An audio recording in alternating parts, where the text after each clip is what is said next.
Hello ladies, and welcome to another episode of Mom Life and etc. So our topic for today was actually suggested to me by a coworker, and I don't know why I didn't think to talk about it before.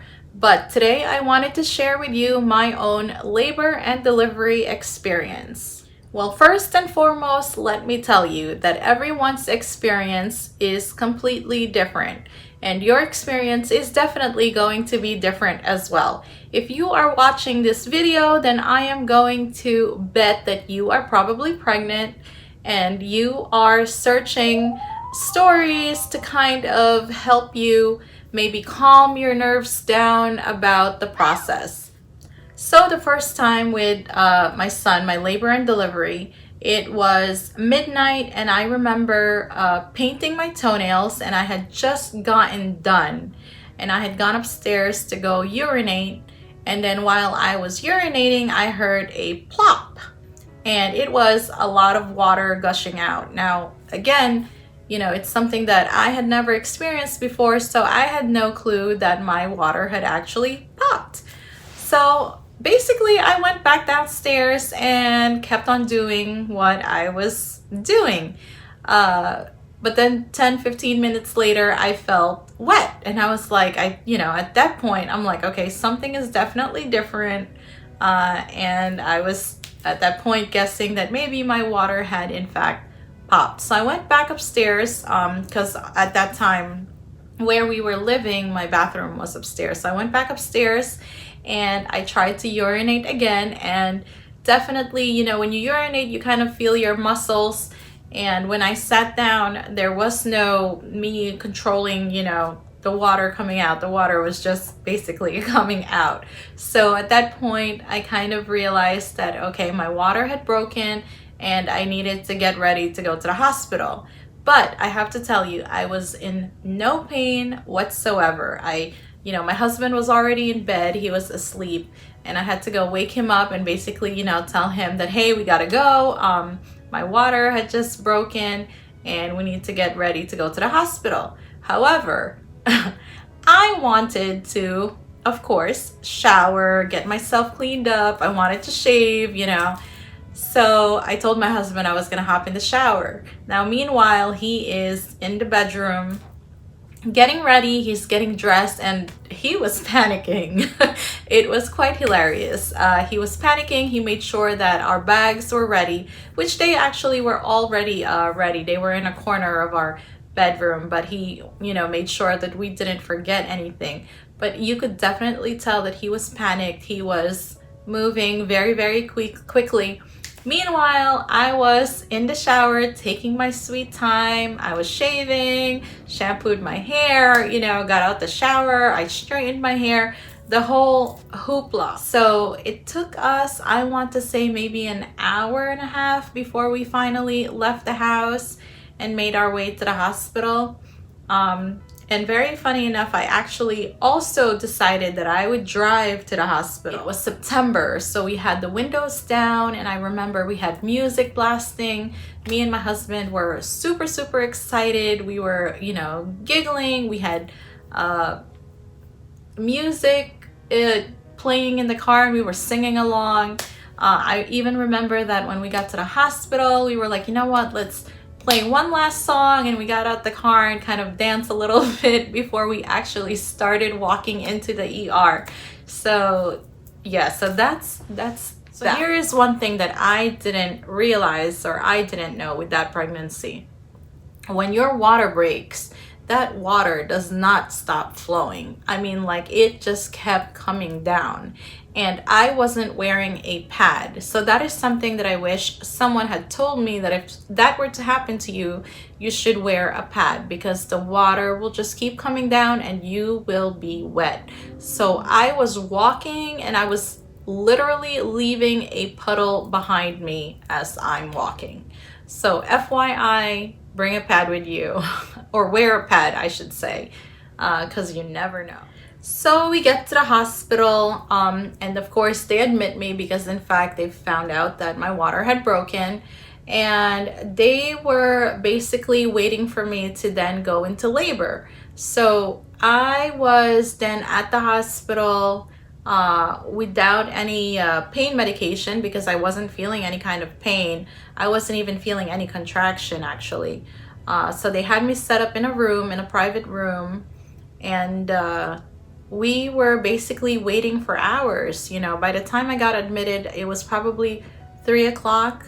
By 8 o'clock in the morning, I was super tired, super thirsty, because they don't feed you and they don't give you water. You know, they give you ice cubes. With the water sac broken, it wasn't really very safe for the baby anymore to stay in there too long, because the water sac is supposed to help keep the baby safe from any bacteria that is naturally in your body. So we induced labor and I still was not dilating. It was, you know, it started giving me contractions, but nothing too crazy. And actually at that point, even though the contractions weren't too bad, I decided to opt to get the epidural. So I got the epidural, and here's the thing. I don't do very well with pain. And that for me was actually the most painful part of labor and delivery my first time around. They tried, I want to say, probably 3 times to insert the epidural injection in my back, and that's because I was screaming in so much pain and I just could not you know, sit still, I guess, because you do have to sit very still for them to you know, put the needle in. Otherwise it's very dangerous and you can get paralyzed. So it did take them a while to insert the epidural, and I remember I was crying so much. I remember hugging the pillow in front of me and just thinking to myself, like, I never want to go through this again. Like, I am never ever going to get pregnant again because this is so painful. So for me, honestly, that was the worst part of the entire pregnancy, going towards labor and delivery. Once they got the epidural in, I was perfectly fine. You know, at that point, of course, everything just goes numb from the waist down. So I felt nothing. But I got that epidural probably, I want to say by 9 o'clock in the morning. And by 12 p.m., I still was not dilating enough to go into labor. So when they kept checking my vitals, I remember that my temperature had started to rise at that point. So they knew that I was catching some type of infection. So they started to kind of monitor me, and my temperature kept going up, and it was, of course, starting to put the baby in distress. So I remember by 3 o'clock, it was so quick. 3 o'clock, my fever had gone up quite a bit high, and the baby was in distress, and within 20 minutes we were in the operating room, and they needed to you know, do a C-section right away because they were scared that the baby was going to be sick. So it happened very quickly, and I remember feeling very scared. I was crying because everything was just so fast. You know, I remember the nurse coming in, she took my temperature, and the next thing you know, she was like, we need to prep you for OR. And I had never been hospitalized before. I've never gone through anything major, any kind of major, you know, sickness or anything like that. So that was definitely my first. I was petrified, but I tell you, the experience was nothing that I had expected at all. I felt absolutely nothing. The C-section was fine. Like I said, I didn't feel anything. Everything went well. The doctors, the nurses, they were perfect.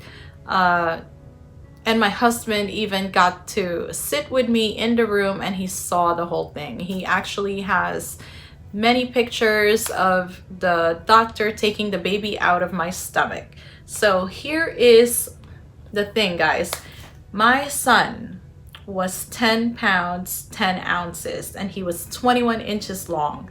So if you can't tell how small I am or how petite I am, I'm 5 feet tall, And at the time of that pregnancy, when I first had gotten pregnant, I was 123 pounds, and I had gained, I believe, 30 pounds. But like I said, everything was normal. I delivered fine. The C-section went well, but I think everyone, including myself, we were all surprised at how big and long he was. For some reason, I know that the gynecologist or the obstetrician normally would measure how big your baby is prior to your labor and delivery date. But for some reason, I don't know what happened, because I don't recall having gone for that. And I was definitely surprised at his size, because we were not expecting him to be that big. And at that point in time, I was definitely thankful that I ended up doing a C-section, because I'm telling you, we were trying for that natural delivery and he would have messed me up. He was sick and he did have to go into the NICU for a few days. We actually ended up having to leave him there a day after I had gotten discharged from the hospital, but otherwise he was a healthy baby. So my recovery from the C-section, I have to say it wasn't that bad. You know, when I was at the hospital, my husband had actually stayed and slept in the room with me throughout the entire time that we were there, or that I was there. So he did help me quite a bit. You know, he helped me get up and go to the bathroom. He helped me get around. Although I remember being in pain, I don't remember being in that much pain, because I actually didn't take any pain medication. I remember not with my son anyway, not with that pregnancy. The second time around was a different experience from my first pregnancy. So my daughter, who is born 4 years after my son, I had suffered 2 miscarriages prior to successfully, going through the pregnancy and having her. Thank goodness. We were trying so hard, and I wanted another baby so badly. Let me just backtrack and let me tell you this, because I know that I said that epidural was very painful, and I remember saying I'm never ever going through this again. Well, when I went home with my son, and I want to say maybe 3-4 months after having him, I was obsessed with having another one.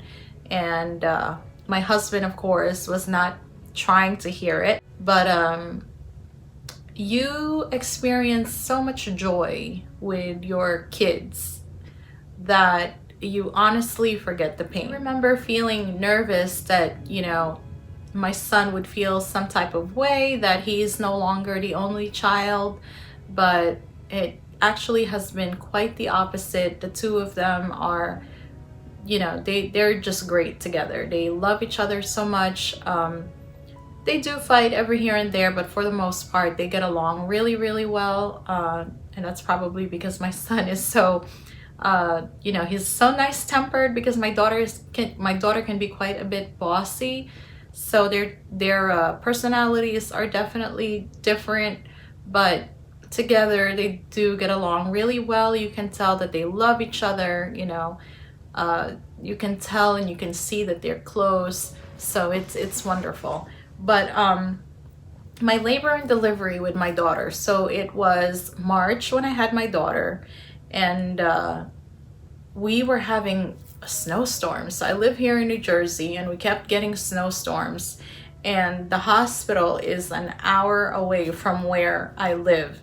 And I remember my husband saying, listen, like, worst case scenario, we're gonna go to a different hospital if you go into labor, because there's just no way that we can make it to the other one safely. And I remember arguing with him and saying, no, I'm going to that hospital. That's where my doctor is. That's where I have everything set up. So that was kind of stressful for me a little bit. But thankfully when I went into labor, there was no snowstorm going on, so we were able to go to the hospital that I had intended to deliver my daughter. So I had already told the doctor that I wanted to have a C-section with her, and I remember that night very clearly because I was asleep and then I started getting contractions. So this time around, I did get contractions, and I remember timing them and they were very consistent. They started at 15 minutes and I woke my husband up, and we started to get ready because I told him, like, I'm going into labor, like I'm positive, you know. So we called the doctor, we called the hospital to let them know what's going on and that we were, you know, getting ready to go. And I remember having the contractions, but it was painful, but not super painful. I wasn't like freaking out. And again, I'm not very good with pain. So I've always suffered from period cramps, and that is what it felt like to me, like really bad period cramps. And it would last for maybe 30 seconds to a minute, and then it would stop. And then it would come back again, you know, consistently, 15 minutes at a time. And then I remember it went down to 10 and then 7 minutes. But we made our way to the hospital. We woke my son up.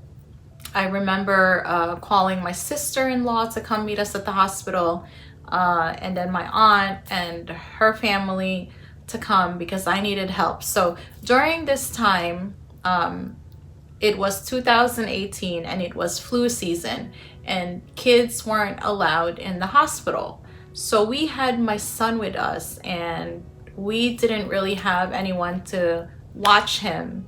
And at the same time, I didn't want my husband to kind of leave me at the hospital by myself. So we called my sister-in-law and my aunt to kind of come to the hospital and pick up my son or keep him company until everything is kind of, you know, said and done. So they came and my husband was able to come in the hospital with me later on because I did go in first, because he was in the waiting room for a little bit with my son Devin.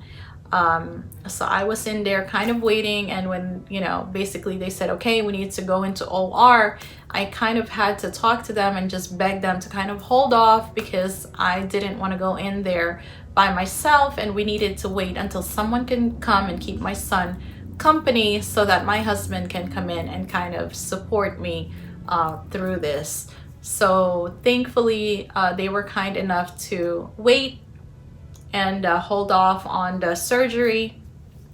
And finally, when everyone came, my husband came in and we got ready, obviously, to do the C-section because I was definitely in labor at that point. I was in pain, but again, nothing too crazy. So second time around, I have to tell you, I did get the epidural again, and that for me was more painful than the contractions that I was getting. So getting that epidural shot, my personal experience twice, it's worse than I guess anything else you could possibly tell me is painful during this process.